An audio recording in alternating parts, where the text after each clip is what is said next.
এটা হয়তো সীতাকুণ্ডের সহস্রধারা 2 ঝর্ণার সবচেয়ে পানি ভরা রূপ। এমন স্রোত আমি আগে খুব কমই দেখেছি।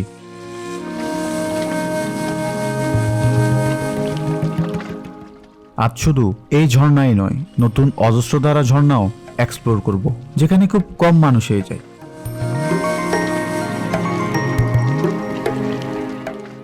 আর শেষে আরো একটা লুকোনো ঝর্ণার খোঁজে জঙ্গলের গভীরে ঢুকেছিলাম, কিন্তু প্রকৃতি আমাদের সামনে এমন বাধা তৈরি করলো যেটা একদমই কল্পনা করিনি। সহস্রধারার এই লেক, পাশে সারি সারি উঁচু বিশাল পাহাড়, এই সবকিছু মিলিয়েই সাজানো আজকের ভিডিওটি। তাই চলুন একসাথে ঘুরে আসি পানি ভরা এই সহস্রধারা ঝর্ণাতে।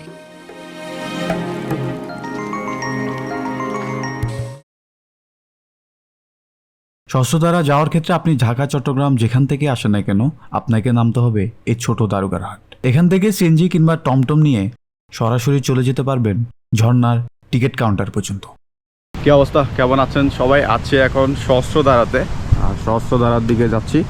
আমরা একটু আগে সিএনজি থেকে নামলাম স্টেশনে, আর দেন টিকিট কাটলাম। টিকিট কেটে ব্যাগ ট্যাগ রেখে আমরা এখন সহস্রধারার দিকে উঠতেছি। উপরে উঠে আমরা বোর্ডের জন্য ওয়েট করছিলাম।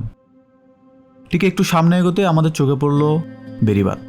এই বেড়িবাঁধ মূলত এই সহস্রধারা লেকের পানিকে কন্ট্রোল করার জন্য এভাবে বানানো হয়েছে। তবে এখানে নামার ক্ষেত্রে একটু সাবধানতা অবলম্বন করবেন, কারণ এটি প্রচণ্ড পিচ্ছিল।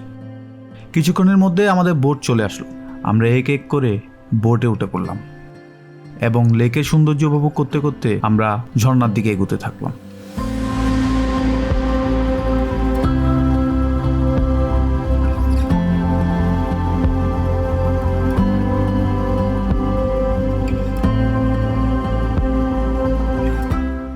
বোট থেকে নামার পর ডিসাইড করলাম আমরা আগে অজস্রধারা ঝর্ণা যাব, যেহেতু সহস্রধারার দিকে এখন খুব ভিড়। অজস্রধারা দেখে আমরা সহস্রধারায় যাব। সহস্রধারার বামে একটা রাস্তা চলে গিয়েছে, দেখবেন এমন পানি আসছে, পানি ফ্লো আসছে উপর থেকে। আমরা কিন্তু ওইদিকে আরও 2-3টা ঝর্ণা আছে, যে ঝর্ণাগুলোতে আসলে তেমন একটা পর্যটক যায় না, আসলে না চেনার কারণে হয়তো যায় না। বাট আমরা ওখানে গিয়ে দেখবো, যেহেতু টানা কয়েকদিন বৃষ্টি হয়েছে, তো সেক্ষেত্রে বুঝতেই পারছেন আমরা পানি পাবো ভালো। সবাই বলে জ্যৈষ্ঠ মাস হচ্ছে মধু মাস, আম কাঁঠাল সব পাওয়া যায়। আর আমি বলি জুলাই আর আগস্ট মাস হচ্ছে ঝর্ণার মৌসুম। আসলে সবগুলো ঝর্ণাতে এত পরিমাণ পানি থাকে। এখন থেকে কিন্তু মোটামুটি সব ঝর্ণাতে কম বেশি পানি থাকবে। আগস্ট মাস পুরাটাই পানি পাবেন। পানি ফ্লোটা একবার দেখেন, আশা করি পানির আওয়াজে শুধু বুঝতে পারছেন এত পরিমাণ পানি আসছে উপর থেকে।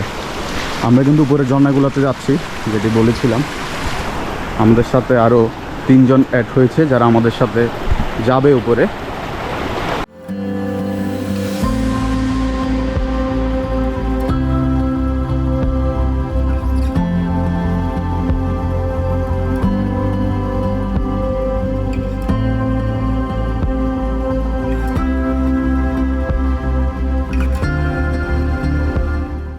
পনেরো মিনিটের ভেতরে আমরা চলে আসি অজস্রধারায়।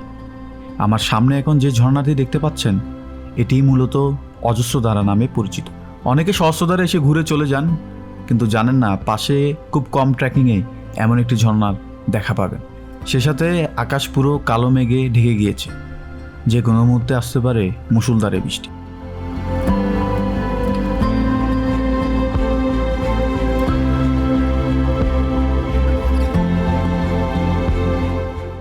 আমরা এখানে কিছুক্ষণ সময় কাটিয়ে রওনা দিলাম সহস্রধারার দিকে। তো আমরা চলে আসলাম নিচে। আসলে এই ঝর্ণাটা এত কাছে, আপনি 20 মিনিটের ভেতরে ঘুরে চলে আসতে পারবেন। রাস্তাটা কিন্তু একটু রিস্কি, যেটি বলেছিলাম যাওয়ার সময়। আমার সবচেয়ে সুন্দর লাগে এই জায়গাটা, জিরি, এই সুন্দর জায়গাটা, সব দিকে পাহাড়। বৃষ্টি আবার পড়া শুরু হয়ে গিয়েছে। আসলে চট্টগ্রামে 4-5 দিন যে বৃষ্টি শুরু হলো, যেখানে ঝর্ণাগুলো তো ভরপুর পানি। আমাদের বলে রাখি, আমরা কিন্তু আগে অজস্রধারা ঝর্ণায় গিয়েছিলাম, কারণ সহস্রধারাতে প্রচুর মানুষ ছিল। অজস্রধারা দেখে এখন আমরা সেম পথ ধরে এসে হাতের ডানে ঢুকবো এবং সহস্রধারা 2-এর দিকে যাব। এখান থেকে ঝর্ণার আওয়াজ শুনতে পাচ্ছি, আর পানিগুলো একটু গোলা, বুঝতে পারছি না ঝর্ণার পানি কেমন পরিষ্কার থাকবে। যদিও অজস্রধারা ঝর্ণার পানি কিন্তু অনেক পরিষ্কার ছিল।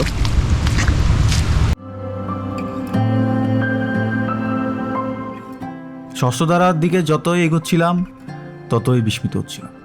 সত্যি কথা বলতে এই ঝর্ণার রূপ এতটা সুন্দর, শুধু দেখেই যাচ্ছিলাম। আমি এর আগে 2বার এসেছিলাম, কিন্তু কোনোবারই এমন ভিউ পাইনি। এখন যে ভিডিওটি দেখতে পাচ্ছেন সেটি মূলত বৃষ্টি ছাড়া যদি আসেন তখন দেখতে পাবেন, অর্থাৎ ঝর্ণায় পানি পাবেন না। তাই টানা 3-4 দিন বৃষ্টি হওয়ার পর যদি আসেন তাহলে আমাদের মতো এমন ভিউ আপনারাও দেখতে পাবেন। তাই আপাতত এই ঝর্ণার সৌন্দর্য উপভোগ করুন।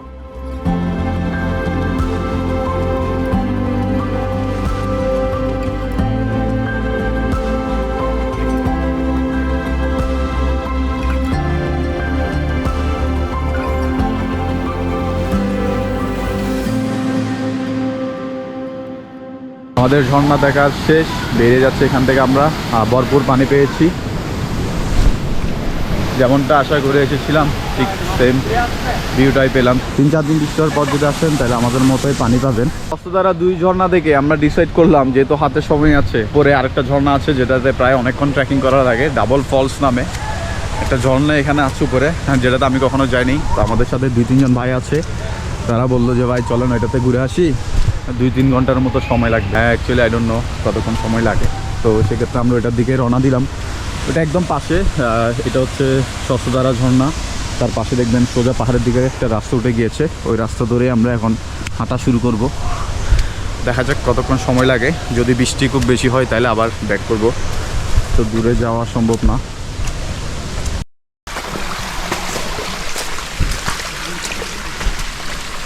সুধাগন্ধ মিস্তরের মানুষ কিন্তু অনেক পরিশ্রমী, যেমনটা দেখতে পাচ্ছেন। এত বৃষ্টির মাঝে ওনারা কিন্তু পাহাড় থেকে গিয়ে কাঠ সংগ্রহ করে আনে, অনেকে বাঁশ সংগ্রহ করে আনে। আমরা একদম সোজা এসে 2টা পথ পেলাম, একটা হাতে সোজা উঠে গিয়েছে, আর এখান থেকে কিন্তু অজস্র দ্বারা দেখা যাচ্ছে। আমরা পাহাড়ের পথ ধরে গানের পথ ধরে উপরের দিকে উঠবো। বুঝতেই পারছি ট্রেলটা কিন্তু যদি আগে কেউ না যায়, অপরিচিত হয়, তাহলে কিন্তু পথ হারানোর সম্ভাবনা খুব বেশি। আমি চেনা পরিচিত পেলাম দেখে যাওয়ার সাহস করলাম। এখনও ঠিক জানি না আমরা শেষ অবধি যেতে পারবো কিনা।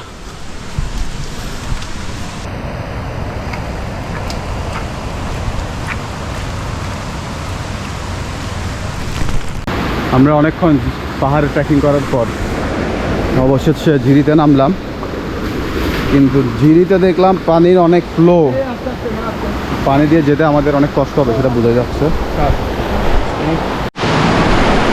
আমার কোনোভাবে বিলিভ হচ্ছে না যে আমি সহস্রধারা 2 ঝর্ণার উপরে আছি। একবার ঝিরিটা দেখেন, এত পরিমাণ সুন্দর ঝিরি। এতদিন শুধু ঝর্ণা এসে এসে ঘুরে চলে যেতাম, কিন্তু আগে জানতাম না একটু ট্রেকিং করলে আমরা এত সুন্দর একটা ঝিরি দেখা পাবো। প্রথমে পাহাড়ে উঠেছিলাম যেটি দেখেছেন, এখন আমরা ঝিরি ধরে সামনের দিকে হাঁটছি। আমার সামনে আছে রাহুলে মোটামুটি সব কিছু চিনে, ওকে নিয়ে আসা।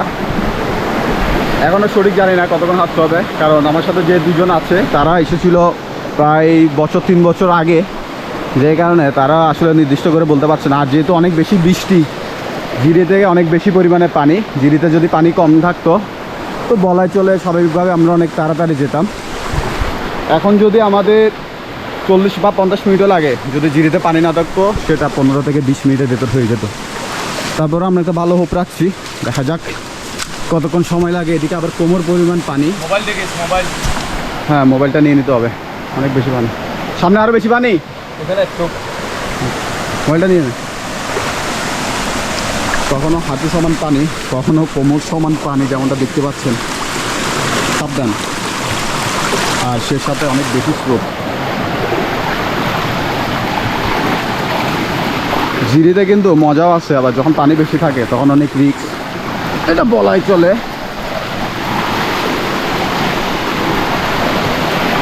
অপরিচিত কেউ থাকলে বা না চিনলে এত রিস্ক নিয়ে আসার কোনো দরকারই নেই।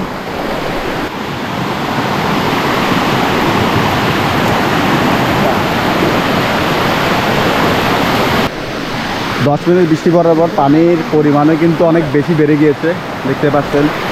আমরা একটা জায়গায় দাঁড়ালাম, আপাতত অনেক বেশি বৃষ্টি। পাহাড়ের বৃষ্টি কিন্তু অন্যরকম সুন্দর। আমাদের জন্য বড় দুঃসংবাদ হচ্ছে আমরা এখন এখান থেকে বেরিয়ে যাচ্ছি। আমরা প্রায় 40 মিনিটের মতো হাঁটলাম, তারপরেও প্রথম ঝর্ণা দেখা পেলাম না। কারণ হচ্ছে এত পরিমাণ বৃষ্টি হয়েছে জিরিতে খুব বেশি পানি বেড়ে গিয়েছে, এত স্রোত যে আমরা সামনের দিকে যেতে পারছি না। আর তারপর আবার যদি বৃষ্টি হয় হরকাবান হওয়ার কিন্তু একটা চান্স আছে, কারণে ভাবলাম আমরা রিস্ক না নিই, আমরা পরবর্তীতে কোনো এক সময় আসলে শুধু এই ঝর্ণাটাই ঘুরে যাব। এই মুহূর্তে সবাই ঝর্ণার থেকে বেরিয়ে যাচ্ছে। মন একটু খারাপ বলা চলে, কিন্তু দিন শেষে ঝর্ণা দেখার চেয়েও জীবনের মূল্য অনেক বেশি। বেঁচে থাকলে আরো বহুবার আসা যাবে। যদি আমাদের মতো কখনো এমন বিপদে পড়েন তাহলে আমি বলবো অবশ্যই তখন ব্যাক করা ট্রাই করবেন, কারণ যদি হরকাবানে পড়েন তখন কিন্তু বেঁচে ফেরা মুশকিল হয়ে যাবে।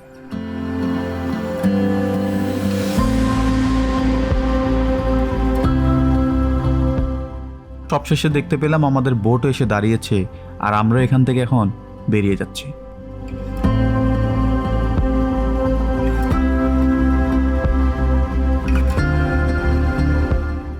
সবকিছু মিলিয়ে এটিই ছিল আজকের ভিডিও, সহস্রধারা 2 ঝর্ণা। আর এই সহস্রধারা ঝর্ণার 2 পাশাপাশি ঘুরে আসতে পারেন চন্দ্রনাথ পাহাড় থেকে, যেটি এখান থেকে খুব কাছে। আশা করি আপনাদের সব ইনফরমেশন দিতে পেরেছি। যদিও কোনো কিছু জানার থাকে আমাকে অবশ্যই কমেন্ট করে জানাবেন। সবশেষে সবাই ভালো থাকবেন, দেখা হচ্ছে নতুন কোনো ভিডিওতে, নতুন কোনো ব্লগে। আর হ্যাঁ, ভালো লাগলে অবশ্যই চ্যানেলটি সাবস্ক্রাইব করবেন, কারণ আপনাদের একটি সাবস্ক্রাইবে আমার নতুন ভিডিও দেওয়ার অনুপ্রেরণা যোগায়। ধন্যবাদ।